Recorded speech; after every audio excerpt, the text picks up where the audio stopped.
Um prazer enorme atender o Instituto Ethos.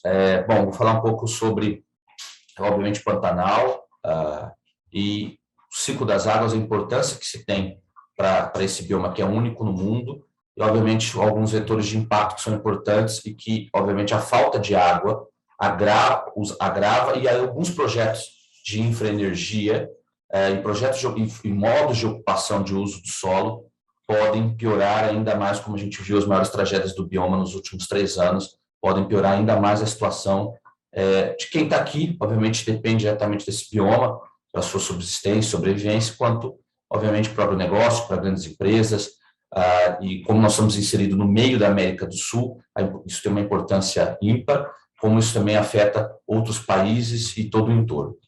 Bom, primeiro eu sou André Luiz Siqueira, sou atual diretor-presidente da ECOA, uma organização não governamental, sem fins lucrativos, que tem 32 anos, agora em junho faremos 33 anos.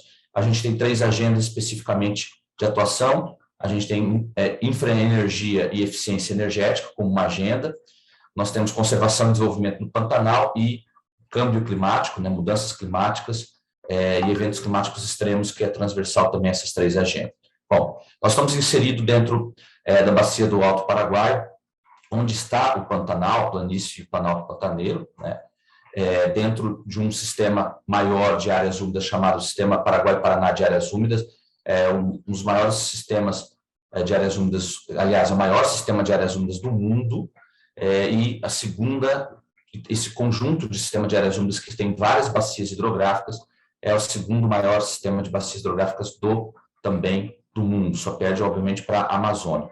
A importância do Pantanal é porque nós estamos falando de pelo menos 210 mil quilômetros quadrados, sempre lembrando que nós temos o Pantanal na Bolívia, no Paraguai e na porção brasileira, dividido nos estados de Mato Grosso e Mato Grosso do Sul. O Mato Grosso do Sul tem sua importância, porque além de fazer fronteira, obviamente, com esses países, também tem a maior porção do lado brasileiro do Pantanal, com um pouco mais de 65% do território.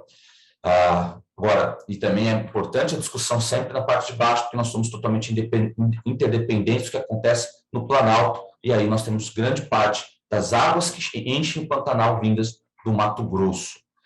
Isso é importante dizer, o Pantanal é um afundamento, é uma bacia sedimentar que foi formada na época do surgimento dos Andes, e com isso, toda a água que vem, a gente não brota a água do Pantanal. Apesar de ser um sistema completamente dependente do seu pulso de inundação, que faz com que isso aqui não vire um grande deserto, é justamente a água que vem do Planalto, em especial da região norte do Mato Grosso, que faz com que ele tenha, obviamente, sua beleza, suas características únicas, assim como também rios que drenam da Bolívia e do Paraguai. Bom, vamos falar um pouco sobre, localizando para todo mundo agora em relação ao Pantanal, nós estamos no meio da América do Sul. Qual é a sua importância? Nós temos vários biomas, várias espécies de biomas, a gente chama de fitofisionomias, A gente tem vários tipos de ambientes florestados dentro do Pantanal, de vários outros biomas na América do Sul. E com isso, a gente transforma essa região num corredor que a gente chama de biogeográfico, um corredor onde, com as águas e com vários tipos de vegetação, você tem um fluxo migratório e um fluxo de espécies, de fauna e flora muito importante, obviamente que pela essa capacidade de ser altamente produtivo, com sol e calor nessa região, e que aí, obviamente, transforma essa região num grande atrativo turístico e também potencializando produção do agropecuário, enfim, e outras atividades que são fundamentais nesse território. Vamos falar um pouco do que a gente vem vivendo em relação à água. Como eu disse, o Pantanal ele tem uma característica ímpar de ser completamente dependente do ciclo das águas. Esse ciclo, se você olhar, existe a Capitania a Marinha do Brasil, a Capitania dos Portos, desde 1904 faz a medição oficial com réguas espalhadas em alguns municípios estratégicos, em algumas regiões, municípios e regiões estratégicas no Pantanal, e essas réguas aferem as medidas do rio e, obviamente, dão a todos aqueles que dependem de navegação, de produção, que sobrevivem do rio, dão a capacidade, cidades, por exemplo, por causa da captação de água, dão a qualquer um né? Qualquer pessoa, o nível dos rios, e com isso a gente consegue manejar se nós estamos num período de cheia e de secas mais intensificados. O Pantanal, a partir dessa série histórica, você consegue verificar que o Pantanal vive ciclos de vazantes, ou seja, ciclos de secas mais proeminentes e ciclos de cheias mais intensificados. Que isso, sim, é fundamental para se manter toda a estrutura de biodiversidade e produção dentro desse bioma. Quanto mais água dentro do Pantanal, melhor. E aí nós vamos falar por quê. Porque, de fato, o maior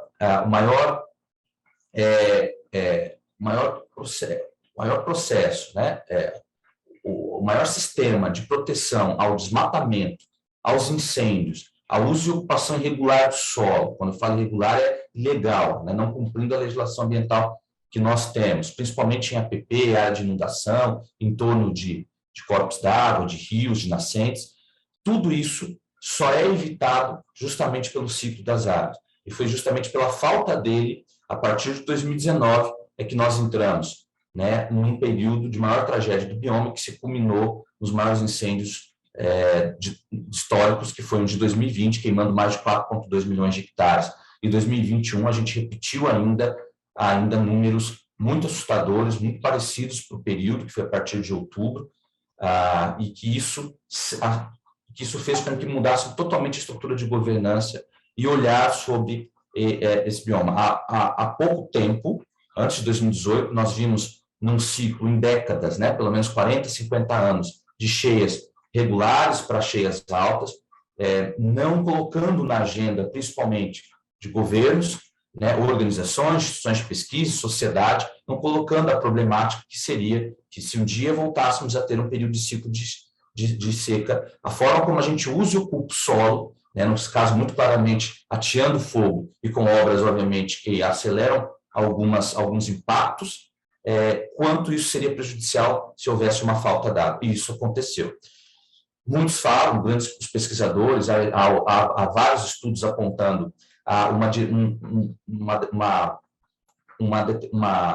uma direta relação com o uso e ocupação da Amazônia. Então, o mundo todo, obviamente, olha para a Amazônia, né? Nossa sociedade brasileira, a região da região central da América do Sul, todo mundo olha para a forma como se ocupa a Amazônia, porque justamente são pela forma como o desmate é feito na região, diminuindo muito mais a carga de evapotranspiração, ou seja, a carga úmida que forma os famosos rios voadores, saudoso, inclusive, quem idealizou faleceu, inclusive, agora em janeiro, se não me engano, desse ano, o termo rios voadores, que vem acompanhando pelas cordilheiras e se dissipa por toda a região sudeste, sul e centro-oeste brasileira, obviamente fundamental para o agronegócio, por exemplo, e para o Pantanal. Com isso, há sim apontamentos muito diretos, elementos muito claros de que a forma como nós não estamos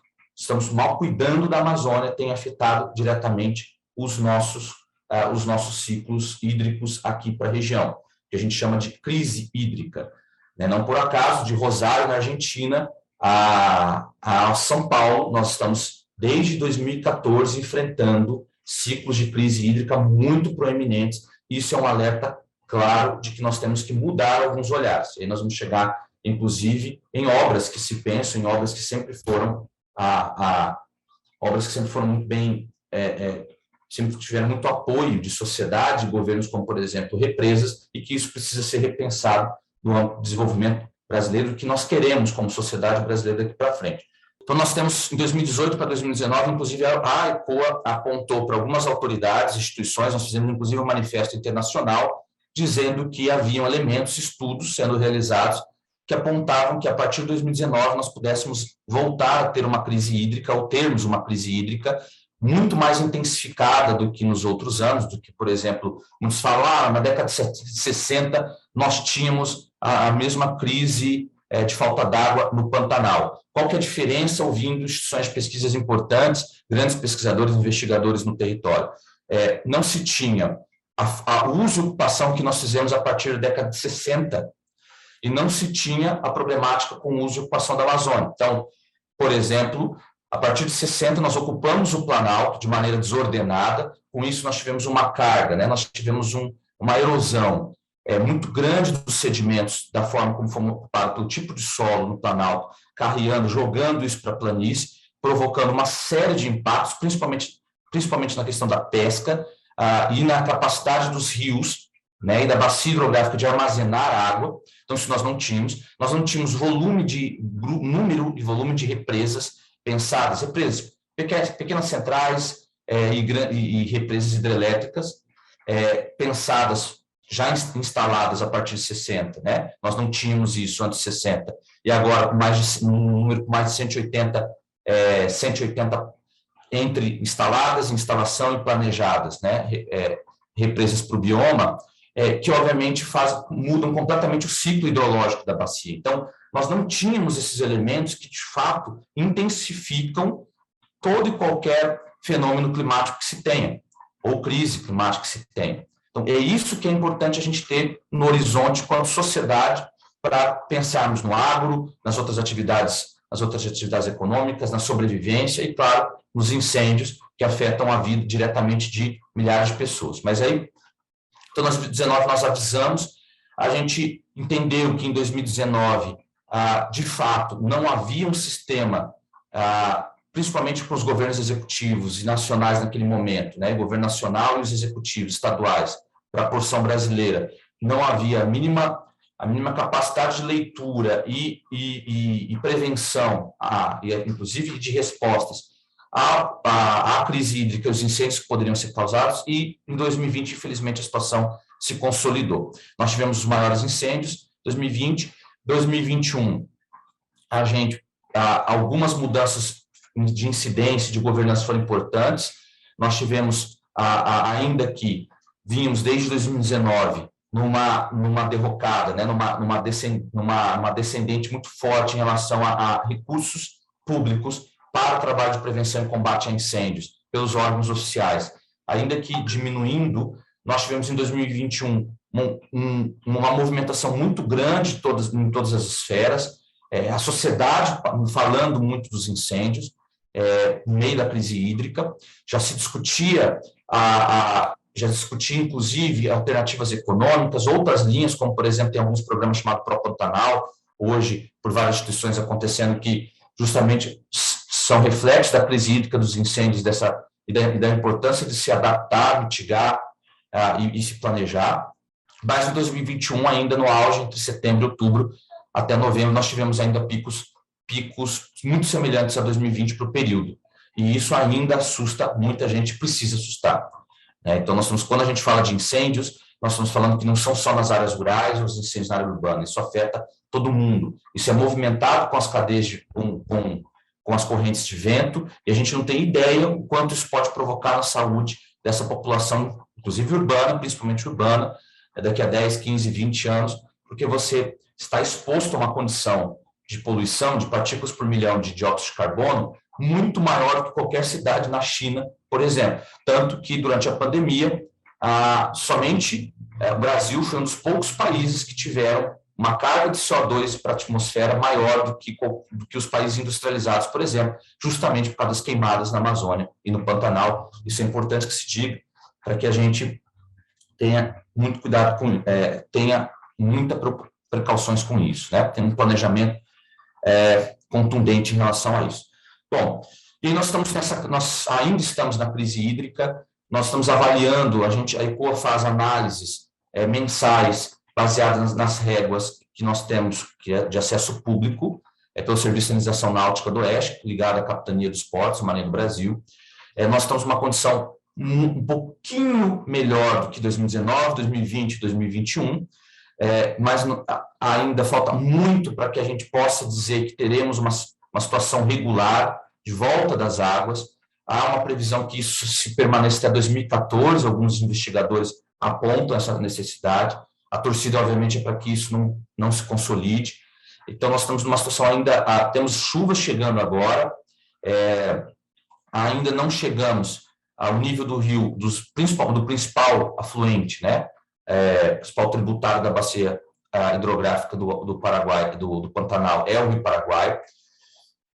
Com isso, nós ainda estamos num nível muito baixo, que não se permite ainda aquele fenômeno que eu comentei no início da conversa, de que o Pantanal e suas águas, toda a sua influência de inundação, né, que pode chegar a mais de 100, muito mais de 100 mil quilômetros quadrados, que isso sim, de fato, possa depositar sedimento, água na planície, ter ela úmida por muito mais tempo, evitando desmatamento, uso irregular do solo e incêndios.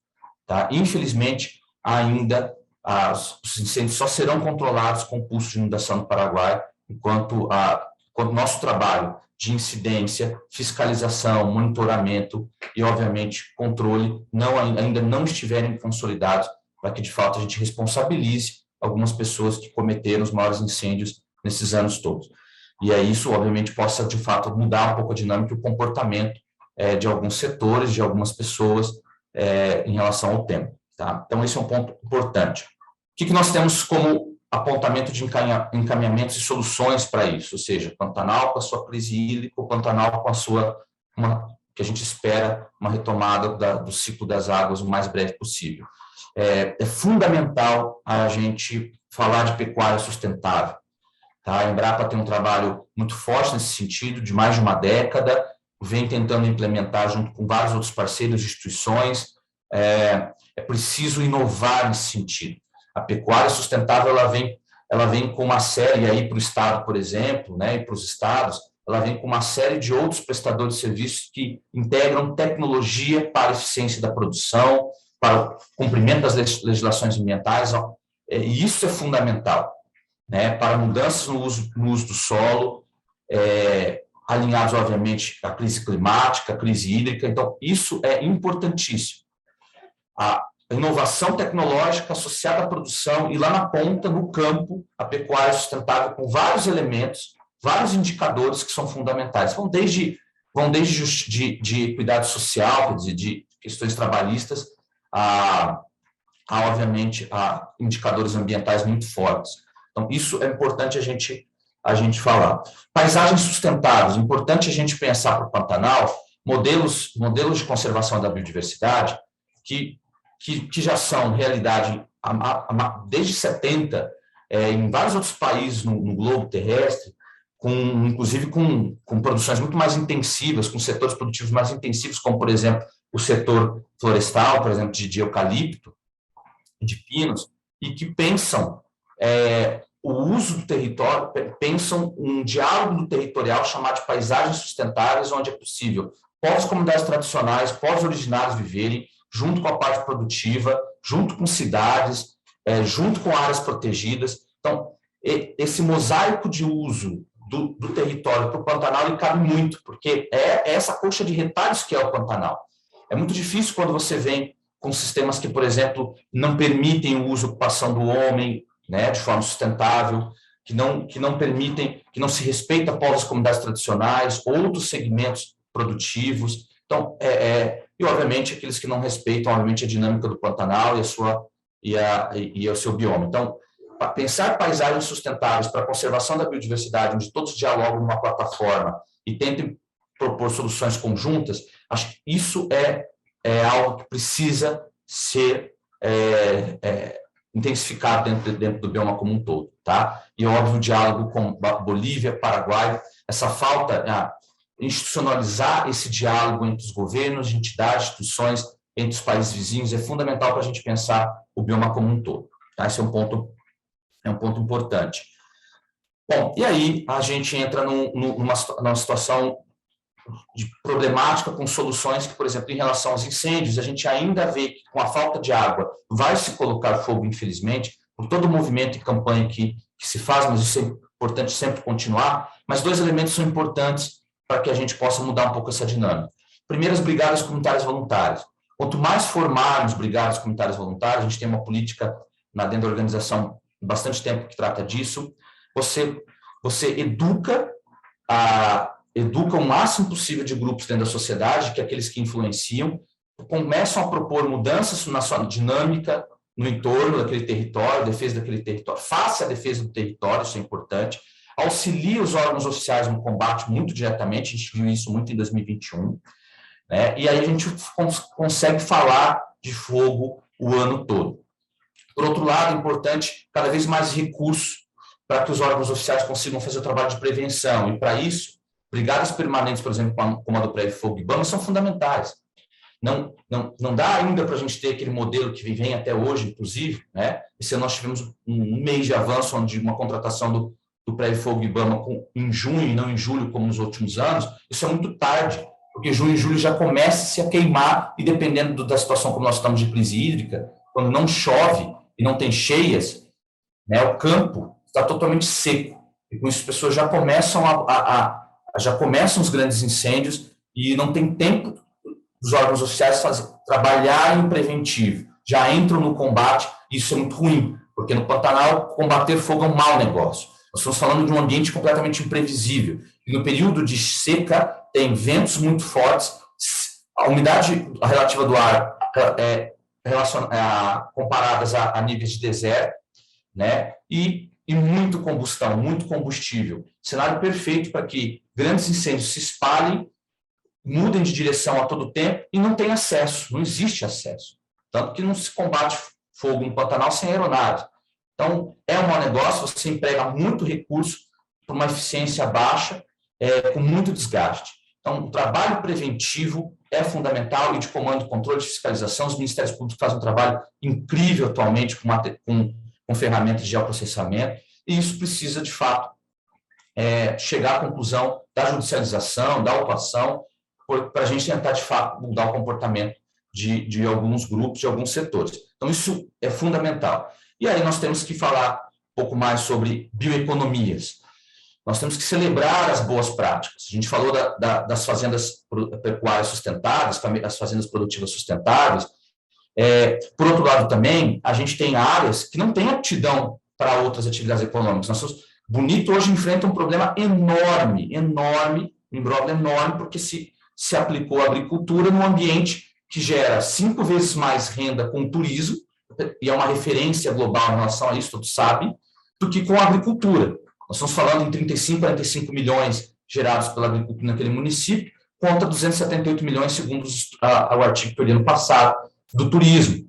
Só que esses pequenos grupos da agricultura, principalmente da soja, enfim, que está se implementando lá, está causando um problema para a bacia enorme, gerando discussões e conflitos desnecessários. Então, há regiões que a aptidão não tem aptidão para aquele negócio. Isso devia ser os zoneamentos, né, econômicos, ecológicos, enfim, deveriam ser ferramentas muito bem respeitadas, né? A gente tem ZEs espalhados pelo Brasil todo, e de fato é difícil ele ser um documento que se ordene o uso e ocupação, né, num território. Isso deveria ser retomado. Então, a bioeconomia vem para isso. Nós temos desde povos e comunidades tradicionais que precisam ser fortalecidos com créditos, pensar planos de negócio, para que a gente tenha, que são atividades sustentáveis, que conservam o bioma e deveriam ser fortalecidas, né? Por exemplo, é muito difícil achar linhas de créditos em bancos, por exemplo, que fortaleçam isso, a pecuária sustentável ou atividades que não devem ser implementadas em determinadas regiões. Isso é muito importante. Com isso vem inovação, fortalecer a inovação, a desenvolvimento de tecnologias, isso é fundamental. Campo Grande hoje já tem algumas empresas que trabalham isso para a pecuária, importante que isso se espalhe para os outros setores importantes. E, claro, para quando a gente olha para dados, a gente precisa se basear em ciências e dados para tomar decisões, é fundamental algo que vem sendo desestruturado ao longo dos anos, são as réguas telemétricas, né, de acesso público, e que tenham instituições que façam análise dessas informações diariamente, para que dê para toda a sociedade, todos os seus setores, cenários de cheias e secas com mais acurácia, com mais precisão, para que melhores decisões sejam tomadas e a gente consiga avaliar se naquele ano a gente consegue, se aquele ano nós temos que se fortalecer algum tipo de defesa, algum tipo de monitoramento, cuidado, no caso, por exemplo, dos incêndios, ou não. Então, as regras telemétricas que medem a altura dos rios precisam estar sincronizadas e funcionando, e pessoas analisando esses cenários todos os dias, para toda a sociedade. Por último, a gente precisa rediscutir o processo de construção de grandes obras de infraestrutura como barragens e hidrovia, né, num dos sistemas mais sensíveis, nos sistemas que é o Pantanal, de áreas úmidas, que depende da sua forma anastomosada, dos seus rios, né, que drenam muito lentamente durante a planície, que é justamente para que se inunde fácil o Pantanal ser o que é, e milhares de pessoas dependerem dele. Então, o processo de construção de barragens, que hoje está no número de 180 entre construídas, a planejamento, mudam completamente o ciclo hidrológico, porque há um acúmulo de barragens, mesmo que sejam pequenas centrais, há um acúmulo em alguns rios, e isso é extremamente danoso para o ciclo hidrológico, para toda a economia. A gente tem 2 estudos de caso, em Jauru e em Rio Correntes, onde afetaram, mudaram e quebraram toda a economia do entorno de onde esses empreendimentos se implementam. Então, a gente precisa, como sociedade, se empoderar dessas informações e rediscutir se esse é o modelo que nós queremos diante de crises hídricas que podem perdurar, podem passar de 2014, podem voltar logo lá à frente, e a gente não cometer os mesmos erros. É isso, gente. Obrigado.